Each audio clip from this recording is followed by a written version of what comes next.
Vanessa, qual que é a importância da gente conhecer a nova legislação europeia sobre dados, o GDPR?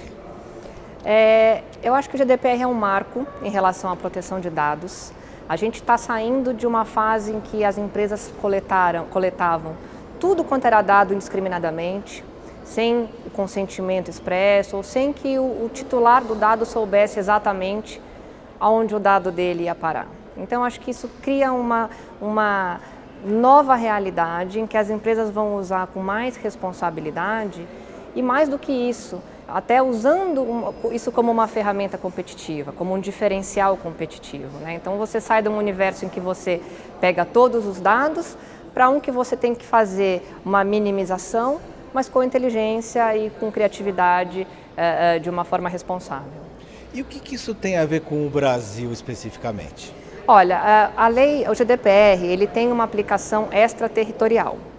O que isso quer dizer? Quer dizer que determinadas empresas têm que se adaptar, têm que se adequar às regras do GDPR, direta ou indiretamente. Diretamente, por exemplo, empresas que têm, baseadas no Brasil, que têm filial na Europa, ou que contratam serviços de armazenamento de dados de empresas europeias, só como exemplo. Mas também, quando eu digo indiretamente, porque o GDPR estabelece que as empresas que são obrigadas a se adequar só podem contratar serviços de empresas que estejam em acordo com os controles da GDPR. Então, você cria aí um novo nicho de mercado, né, para as empresas que não têm essa obrigação direta. E, de novo, eu volto a dizer, é uma vantagem competitiva. Quer dizer, a empresa brasileira que se adequar a essa legislação terá mais oportunidades de negócio? A gente pode dizer isso? Pode dizer isso, acredito que sim. E mais do que isso, a gente tem aí logo, imagino que muito em breve, a aprovação da Lei de Proteção de Dados brasileira, que é muito parecida com o GDPR. Então, assim, é uma vantagem competitiva, mas também é uma obrigação legal que vai, né, ou agora ou no futuro, as empresas vão ter que se adequar. Então, quanto antes você estiver pronto, melhor vai ser, sem dúvida. E que tipo de dados que a gente está falando, né? A gente fala muito de dados massivos, mas exemplificando para quem não é do meio, quem não conhece. Não, é uma ótima pergunta. A gente está falando de dados pessoais. Então, por exemplo, dados pessoais que identifiquem uma pessoa. Nome, CPF, RG, inclusive dados que possam de alguma forma ser associados a você.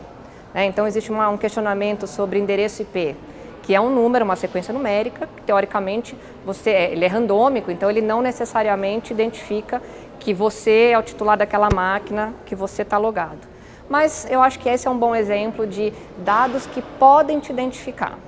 Além disso, a gente está falando também de dados sensíveis, prontuários médicos, dados que de alguma forma indiquem a sua orientação sexual, sua opção política, gênero, raça, cor, enfim. Então você tem um conjunto de dados pessoais que estão abarcados por essa legislação e que obviamente são utilizados para identificar você, né, como numa base de dados mais abrangente. Na sua opinião, essa legislação, ela protege efetivamente o cidadão? Sim, ela protege o cidadão, né? Como eu disse, a gente sai de um universo totalmente sem lei, ou seja, eu sou consumidora, eu quero saber o que você vai fazer com o meu dado. Eu estou te dando o meu dado porque eu quero, obviamente, um serviço em contrapartida. Mas isso não pode ser a qualquer preço. Eu tenho que saber o que você faz com o meu dado, como é que você usa, como é que você armazena, com quem você compartilha.